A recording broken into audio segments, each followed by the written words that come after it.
నమస్తే అందరికి.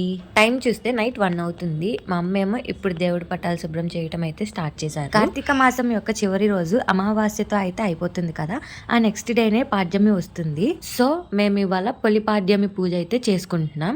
అందుకని చెప్పి మా అమ్మ ఆ పూజకు కావాల్సినవన్నీ సిద్ధం చేసుకుంటున్నారు. ఇక్కడైతే ఒక పక్క పొయ్యి మీద పొంగల్ అయితే చేస్తూ ఇంకో పక్క ముగ్గులు అయితే వేస్తున్నారు. నేను ఈ వీడియోలో మేము పొలిపాడ్యమి ఎలా చేసుకుంటాం అనేది అయితే చూపిస్తాను, వచ్చేయండి. మా ఇంటి దగ్గర ఇలా అరటి డొప్పల్లో దీపాలని వదలటానికి చెరువులు అయితే లేవు, ఉన్నా కానీ ఎలో చేయరు. అందుకనే ఒక బేషన్ లో వాటర్ అయితే తీసుకొని అదే ఒక చిన్న చెరువు అన్నట్టు దానిలోనే దీపాలు అయితే వదులుకుంటాము. ఫస్ట్ అయితే మా అమ్మ ఇంట్లో ఇంకా గడపల దగ్గర దీపారాధన అయితే చేశారు. ఆ తర్వాత పూజకి కావాల్సిన సామాన్లన్నీ బయటకు తెచ్చుకొని పూజ అయితే స్టార్ట్ చేశారు. మేము ఈ పూజ ఎర్లీ మార్నింగ్ అయితే చేస్తున్నాము.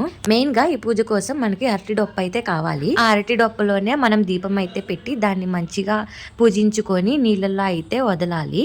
ఇదంతా ఎందుకు చేస్తామని నేను మా అమ్మని అడిగితే మా అమ్మ మనం ఇప్పుడు శివుడిని స్వర్గానికి పంపిస్తున్నాము, అందుకే ఈ పూజ అయితే చేస్తామని అయితే నాకు చెప్పారు. అరటి డొప్పల్ని నీటిలోకి వదిలాక మా అమ్మ మిగతా పూజ అయితే కంప్లీట్ చేసుకున్నారు.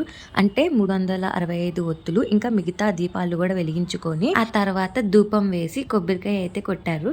ఇక్కడ మా కొబ్బరికాయలో పువ్వు అయితే వచ్చింది. మేమైతే చాలా హ్యాపీగా ఫీల్ అయ్యాము. ఆ తర్వాత హారతి ఇచ్చి పూజను అయితే కంప్లీట్ చేశారు. మేమైతే మా పూజని ఇలా చేసుకున్నాము. మీరు పూజ చేసుకున్నారా?